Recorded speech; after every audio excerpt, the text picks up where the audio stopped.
What's up guys, welcome to another video, and today I'm going to be showing you the new Rune builds that I've done for this month.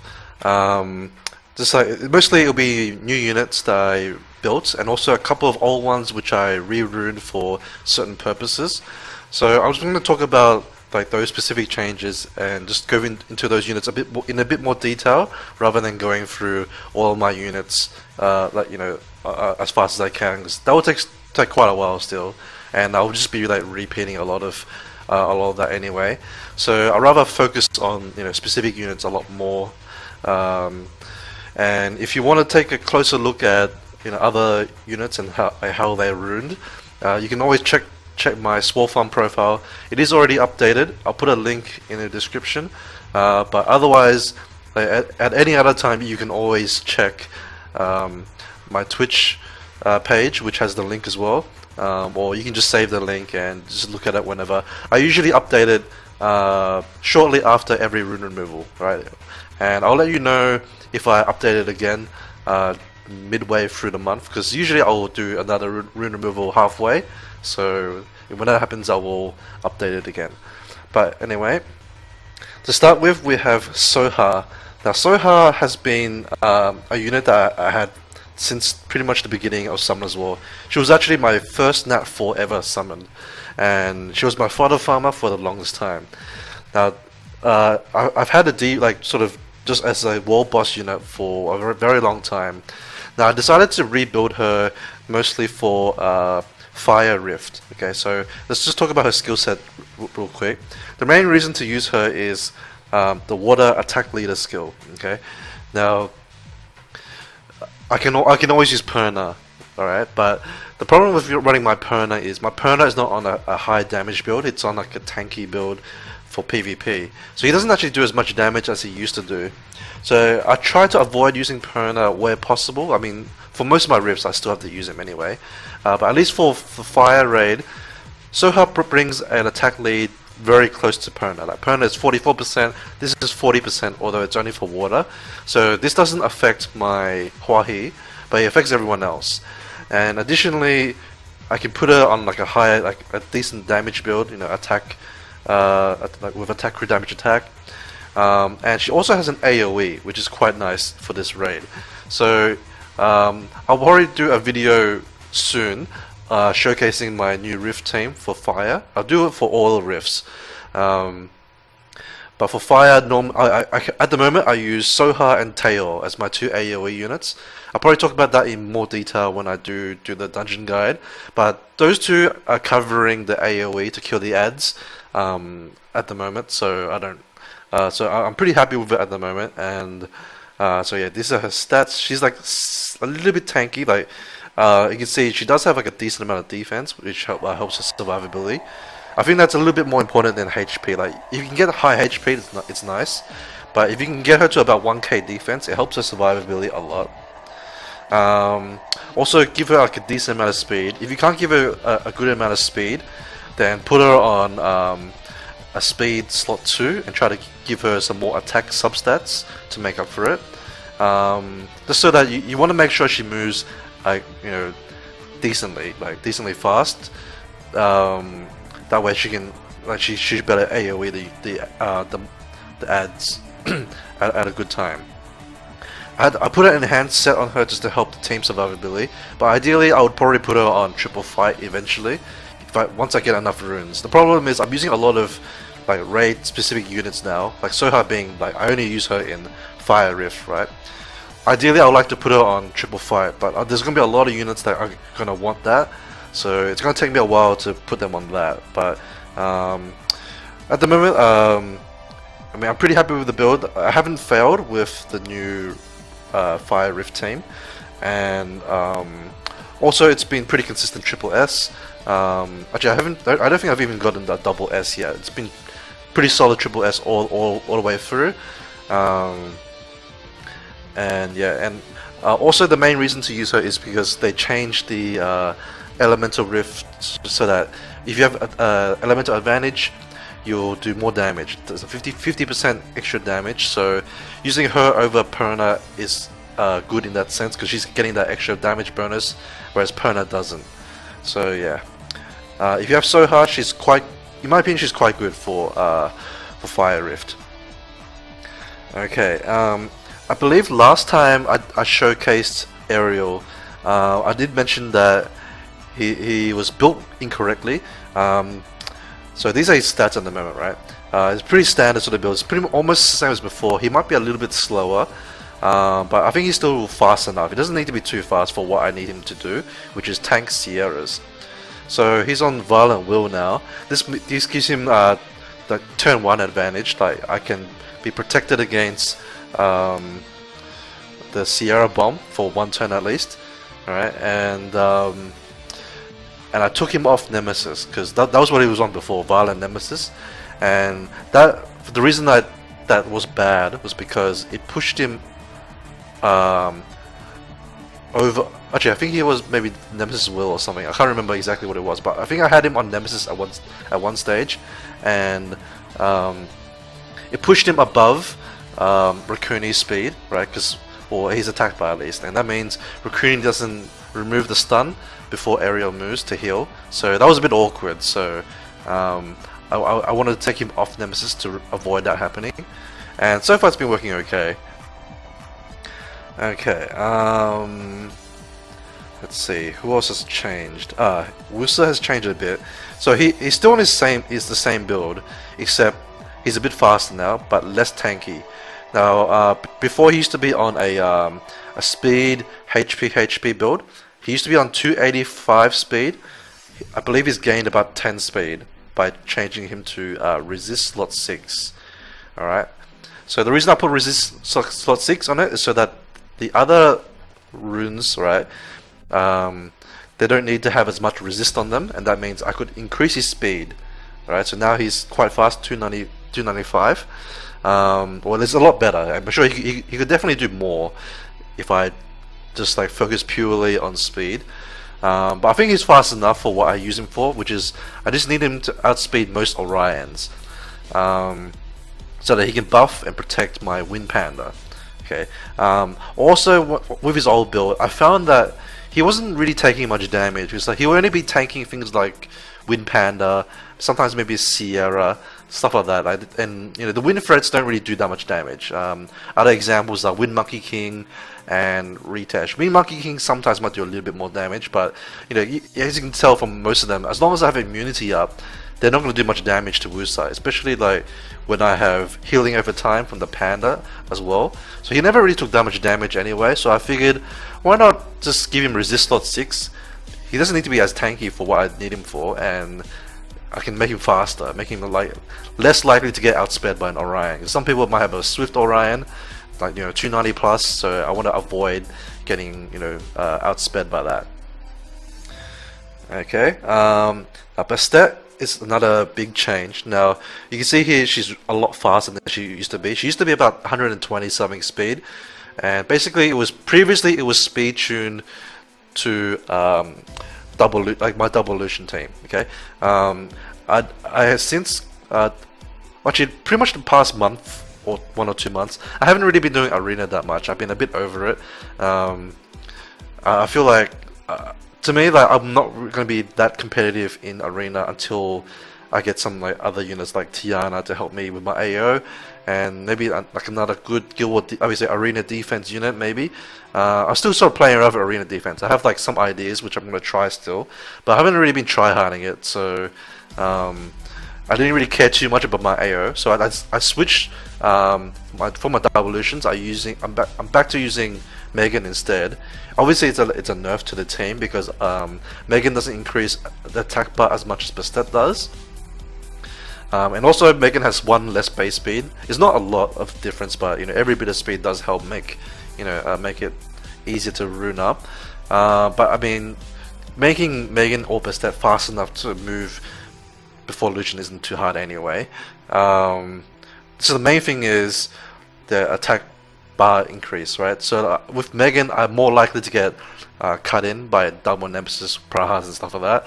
But I don't really care too much about that. But anyway, onto Bastet's build. So she's now on Swift Will, and she's quite fast, decently fast. I wouldn't say it's super fast. I mean, I could put Bernard's runes onto her, and she'll be about, I think when I calculated the speed with Bernard's runes, she'll be about 280 something speed, which is quite good. But I felt like I still want Bernard to be the fastest unit.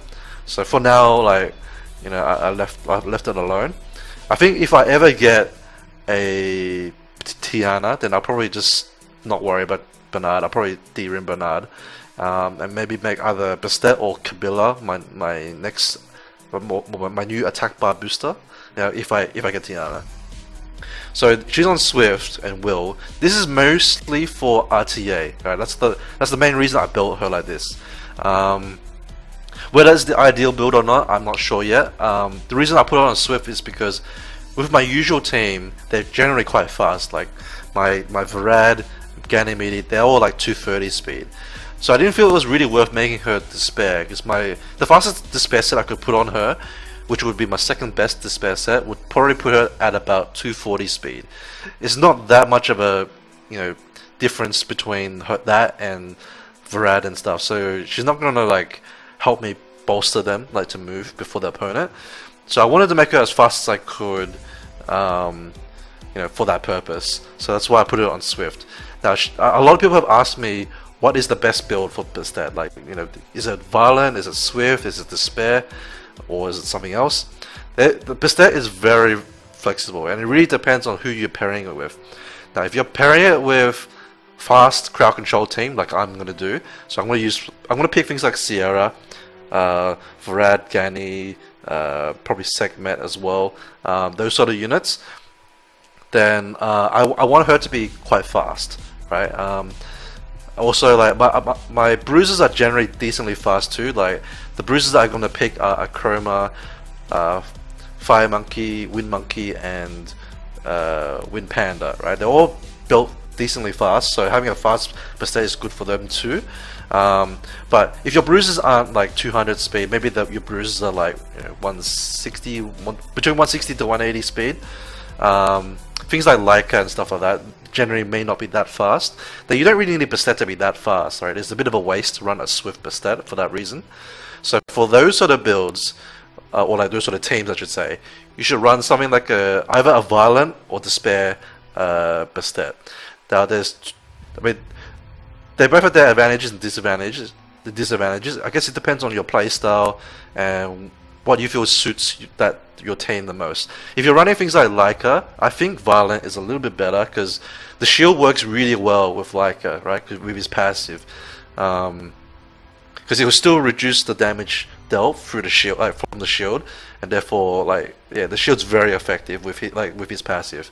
So if Bastet can keep you know, reapplying the shield more often, then that's a reason why to use that. If you want like a semi crowd control team, maybe you're running something like Molong, I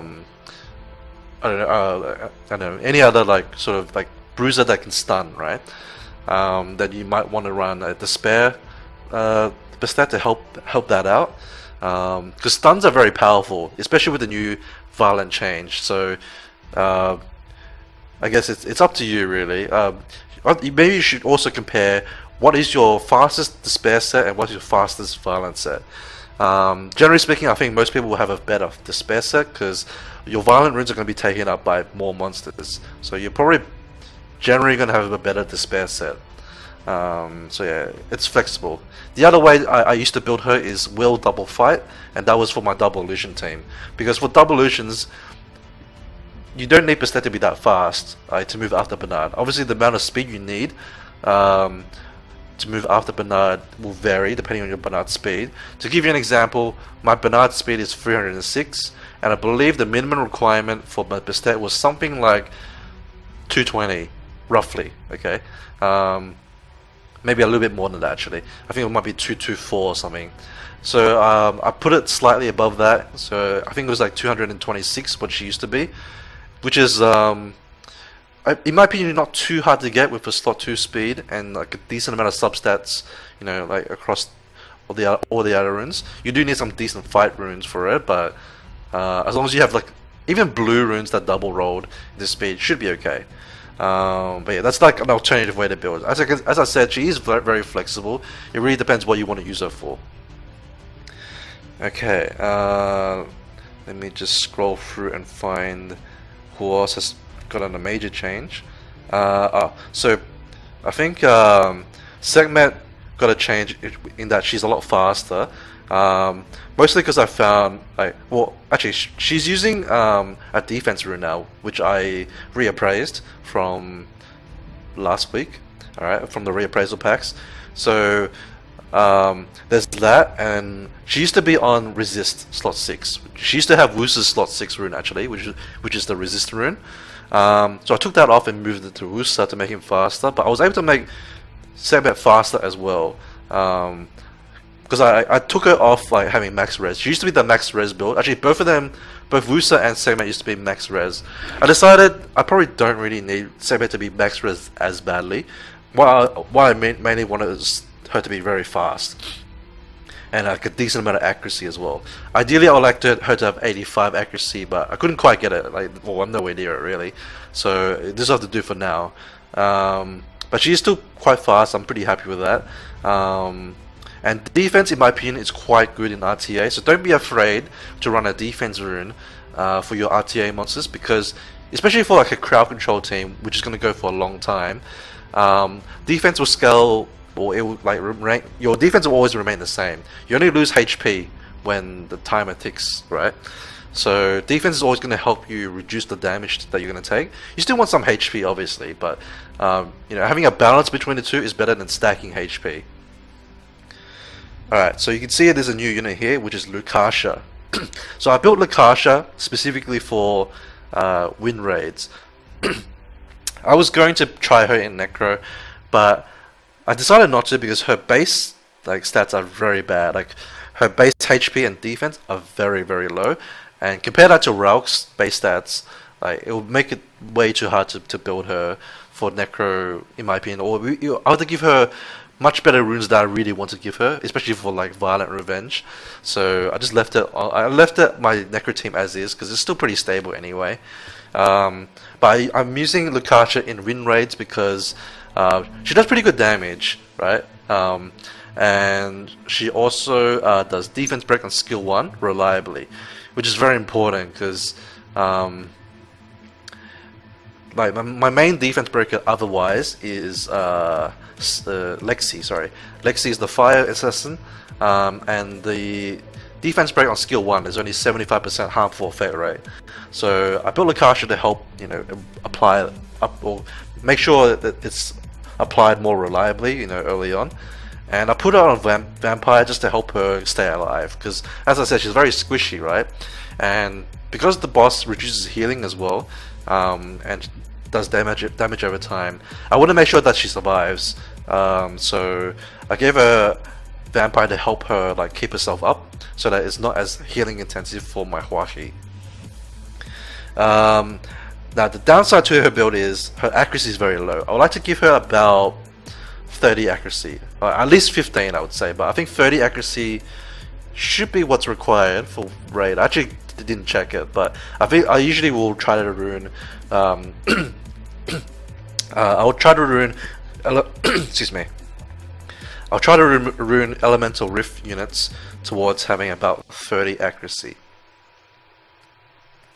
Alright, so next up we have my Sin. So Sin, I actually de-runed him a bit a couple weeks ago when I got Wind Panda. So yeah, the Wind Panda took some of the runes, but because I now rebuilt my Wind Panda to the way I wanted, because I had to give him sort of like placeholder runes for the time being, because I did like all the runes that I wanted to give him were on other like important monsters, and I didn't want to rebuild everything. So I just waited until rune removal to give him the proper build, which you'll see soon. So now I've rebuilt Sin because I wanted to keep trying him in Guild Wars a little bit where possible. I'm not sure yet because I haven't really found a moment to really like utilize him because it's a little hard. What I realized is when I bring Sin against Water Panda and Perna, even if there's a win unit, if Sin is low enough, especially after, you know, Panda does his third skill. Panda still switches to the very weakened unit, so it didn't end up being as good as I thought it would be. I thought that even as long as I bring a win unit like my Eladriel, Panda should always go for Eladriel no matter what.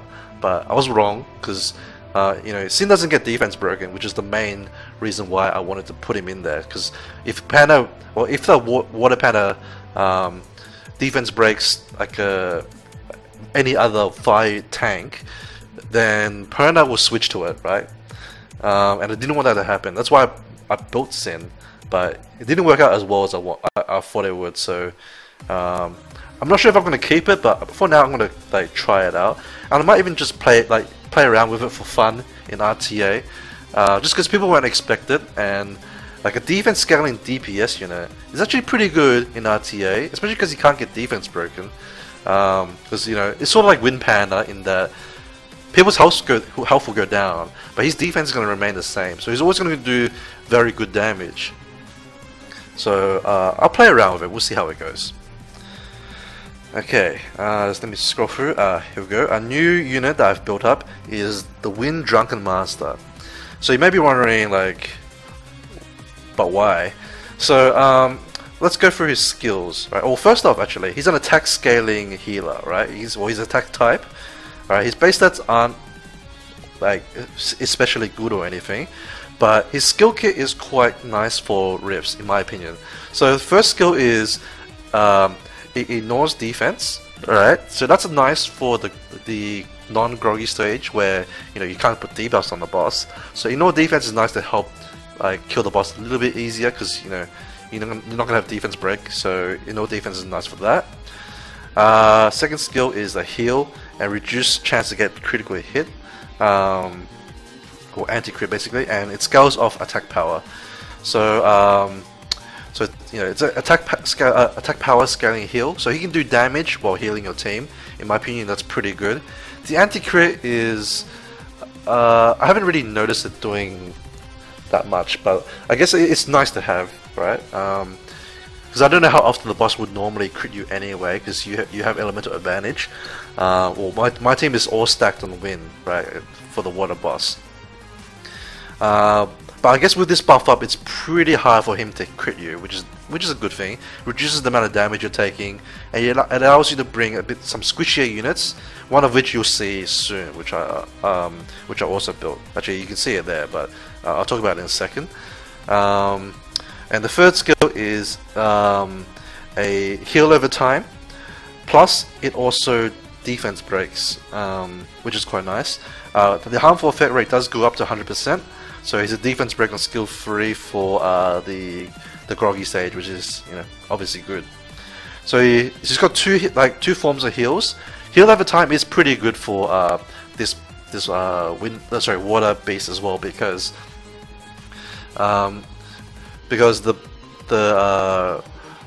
your health will be quite low, right? So you want like some gradual healing to keep you up while you're like slowly gaining back your health.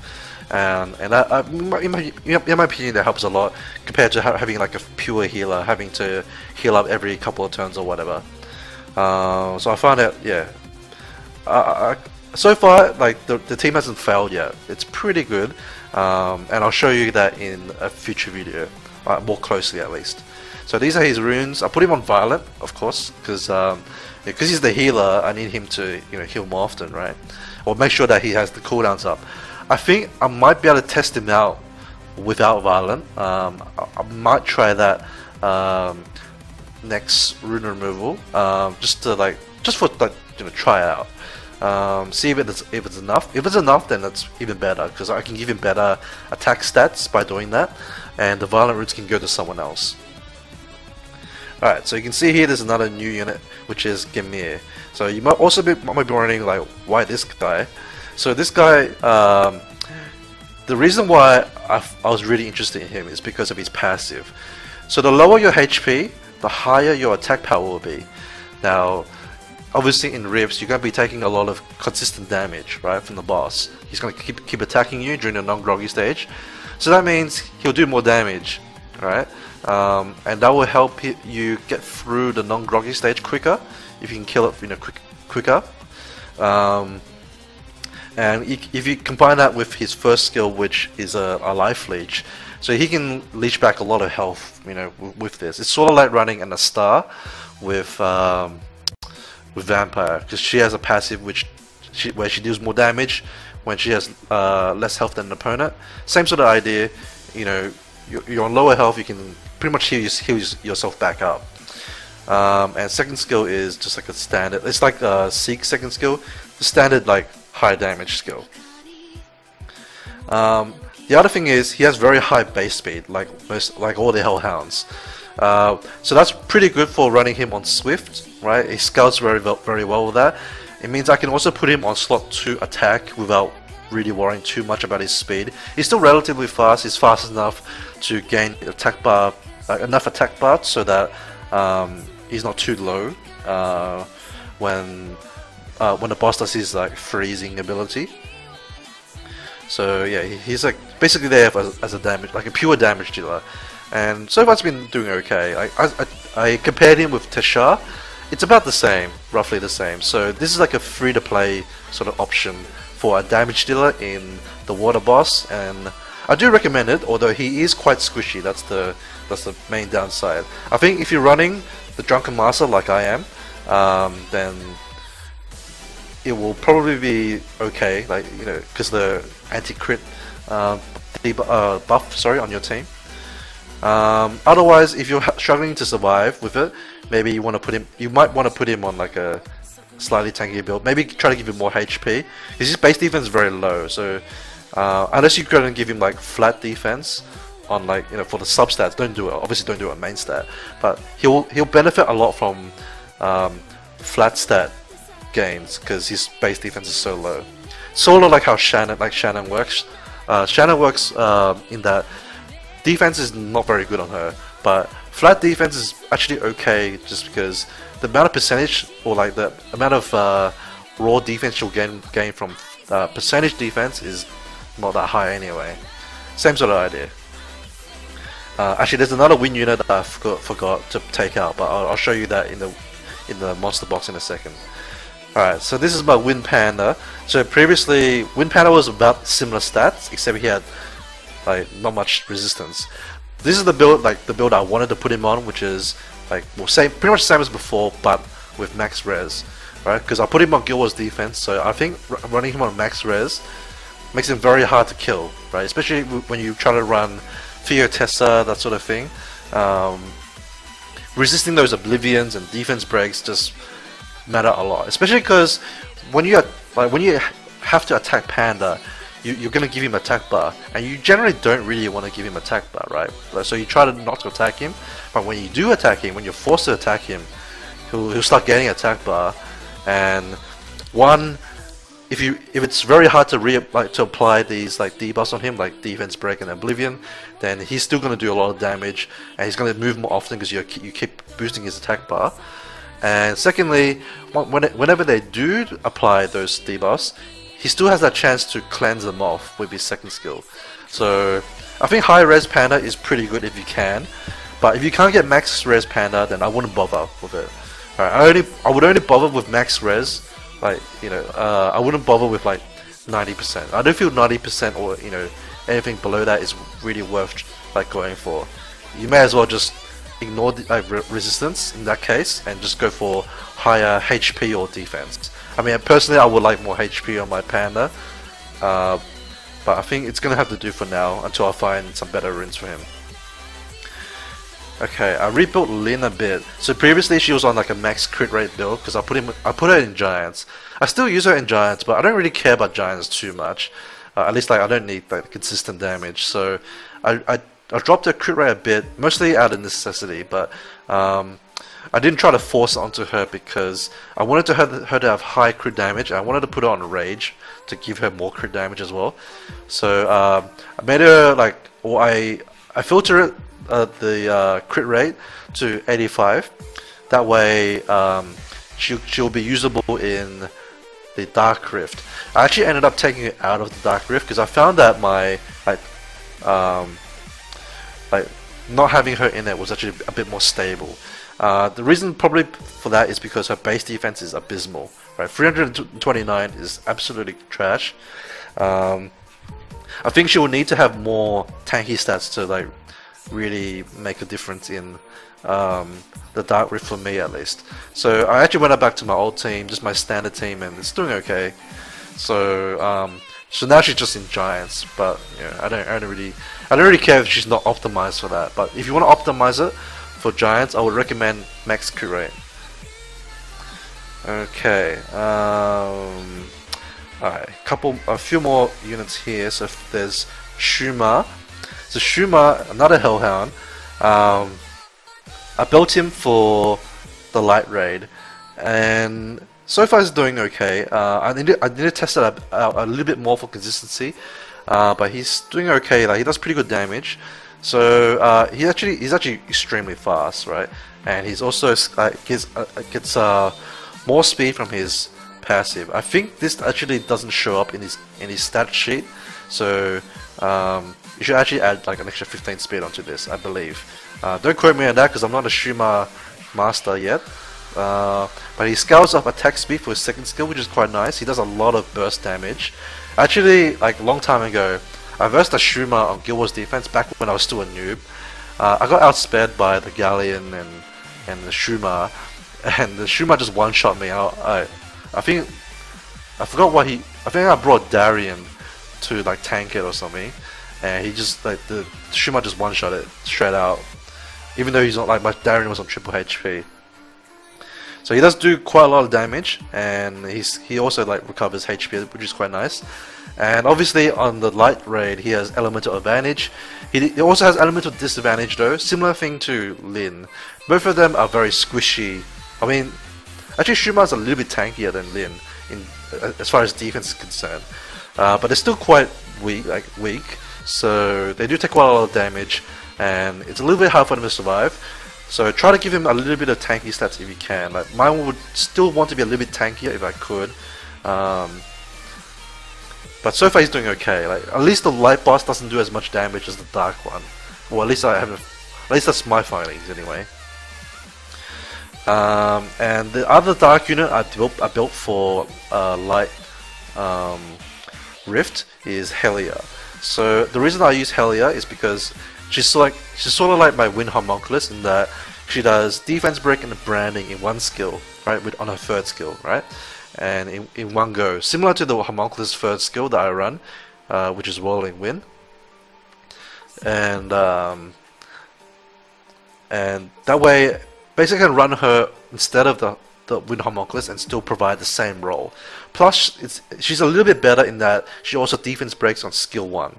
Right, so it's a little bit more reliable for defense break, a little bit less reliable for branding because second skill doesn't brand, whereas the Homunculus second skill does. But I run Stella still in this team, so Stella plus Hellea should be good enough to apply branding, relatively consistently. And she's also a damage healer. She's got pretty good base attack for Nat 3, so she does pretty good damage. Her defense is not it's actually pretty good for Nat 3 as well. You would expect it to be like Hellhound level, but it's actually quite decent. Quite decent. 500 is not too bad for an attacker. And I put her on Blade Fight. Ideally, again, it would be on Triple Fight if I could, but yeah, I don't have enough runes for that. So one fight set's gonna have to do for now.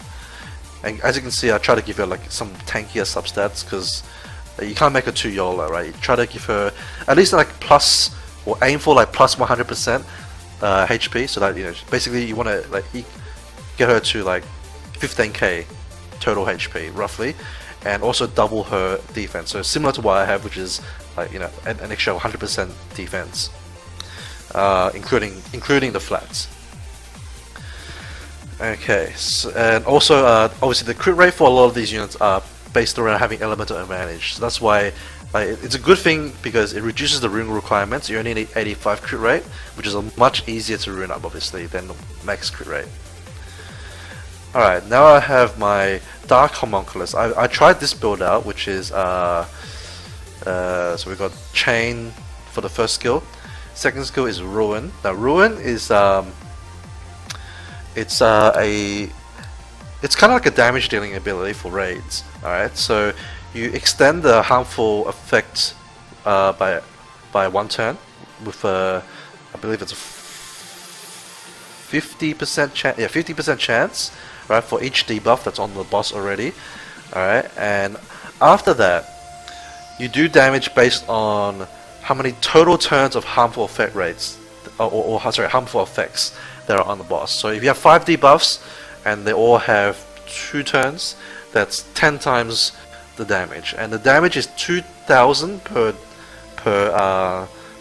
time or turn, right? So like 10 turns worth of debuffs is 20k.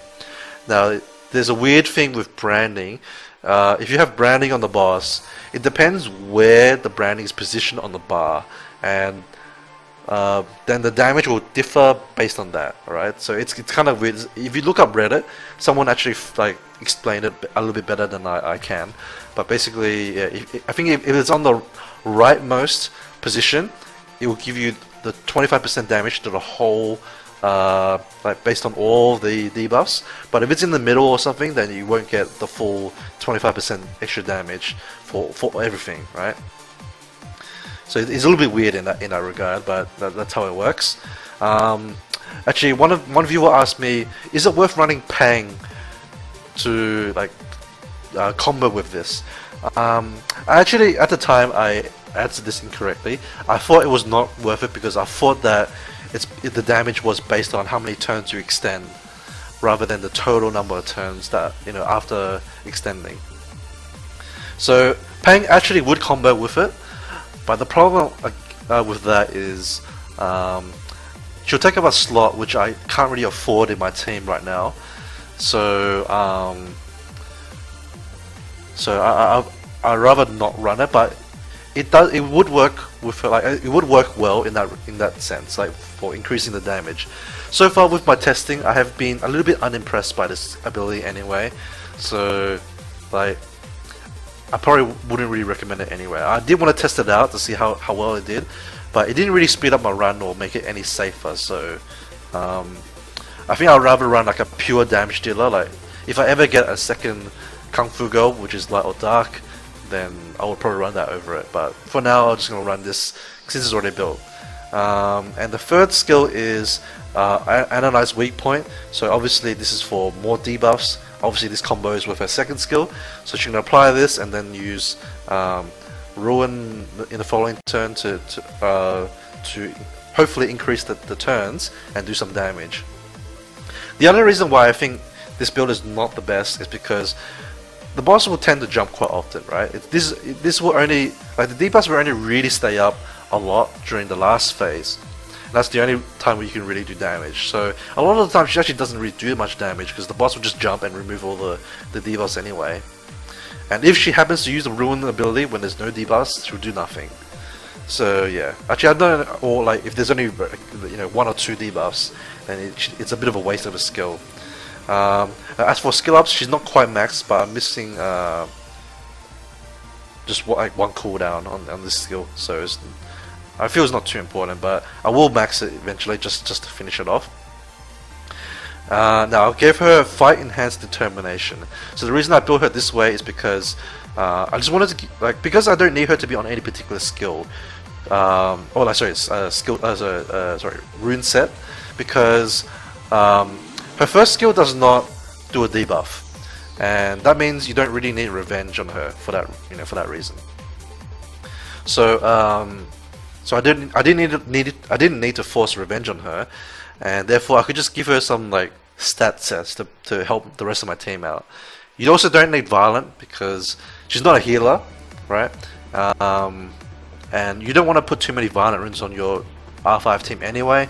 So I think the best way to build her, in my opinion, or at least this build, is to run just like aura sets. Like ideally triple fight, but enhanced determination and tolerance are all pretty good too. And one other good thing about her is she can be a frontline unit. So if you need like a tanky frontline unit, she's really good because her base stats are very strong. Especially her HP, This is like Panda level HP, right? And her defense is respectable. 600 is not too bad, or 626, and she has decent base speed too.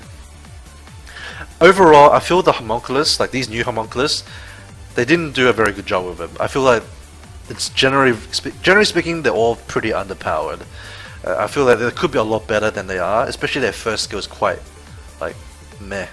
Right? I think like absorbing attack bar and decreasing attack bar with a small chance is not very good, especially for support. Support unit. You want a support unit to do at least some like a debuff skill 1. If it was something like attack break skill 1, she'll be very good, right? And then like her second and third skill just need to be tuned to make them a little bit stronger. Like for example, the light one has a heal, but the heal is worse than it's like half of Bella's heal, and I think that for Nat 5 LD, it's pretty poor effort, in design. So yeah, that's my opinion on the homunculus for now. I'll probably do like a video dedicated to homunculus in the future when I figure out a better build or like a better use. But yeah, haven't really found like a reliable use for her yet. At least not like she doesn't replace anything in my current stuff apart from maybe R5. Alright, now before I forget, the one last unit that I built and I forgot to take it out of my storage is Barbaric King. Hrae's Velg. Actually, the HOH just got announced for the Barbaric King today. So if you need skills for this guy, it's definitely, or you should farm for it anyway. But I think it is worth to skill this guy up if you can. Now, the reason why I'm using this guy is because his third skill is a attack power buff, right? And it's while he does damage, right? Even though it's an AoE, so the damage is not that great, but it's better than like just wasting a skill on just a buff itself, right? So because I took out Chasun, who was my old attack power buffer, I'm using the Barbaric King instead to do the attack power buff, and he also does branding on second skill, so that's another reason to use him. This allows me to take out Stella from the team. And so this combined with my Wind Homunculus gives me a lot of branding effects, and it helps apply that a lot more consistently. The team does a pretty consistent 4 mil every time, and I'll show you that in a future video. But I do think he is quite good for the Wind Rift. Now, if you can't build, if you don't want to like waste runes onto a Wind Drunken Master for now, you can combine the Wind Barbaric King with a Bella instead, alright? Because then you'll have an extra defense breaker from Bella, you have the heals, you also get an attack bar boost from Bella, so it helps out your attack bar booster, right? You probably still want to run Bernard, or at least like Wayne or Megan or something like that, but Bella does heal and attack bar boost in one go, so it's actually very OP for win rate if you just care about having a healer. If you want to do damage, then the Wind Drunken Master is what you should be going for. But yeah, then the Wind Barbaric King provides you the attack power buff. He also provides speed buff in case you're not going to run Bernard or Wayne. Because obviously speed buff is important for this, because you need the faster your team is, including speed buff, the more attack bar you'll gain during your turns, which makes it less likely for him to freeze you, and also it gives you the health pool to survive the next attack. Alright, so this is the Wind Barbaric King. Alright, so that's all the new units. Actually, this video took a lot longer than I thought, so I apologize for that. But normally the video would take roughly this, or a bit longer than this anyway, when I do a full review. But the way I did it this time, I feel that it's a little bit better, because at least I can talk about why I built all these new units, and how these new builds work. And yeah, I feel like that's a bit more helpful for people. Well, let me know what you think though. If you want me to do a full review every now and then, I could probably do that, maybe once every 3 months or something like that. Because by then maybe there'll be a lot more changes to my other units that might be worth doing it. But yeah, for now I'll probably stick to this at least for another couple of months or so. So thanks again for watching, guys. Again, if you want to check out the rest of the builds, look at the my Swole Farm profile, or just like save the link. It's malicious85. You should know the Swole Farm website already. All you have to do is add the malicious85 tag at the end to the profile, or if you just log into your own account and then swap your name with malicious85, you'll be able to find my profile anyway. It's a public profile, so yeah, you better see it. Anyway, that's it from me. Thanks again for watching, guys, and I'll see you guys in the next video. Bye bye.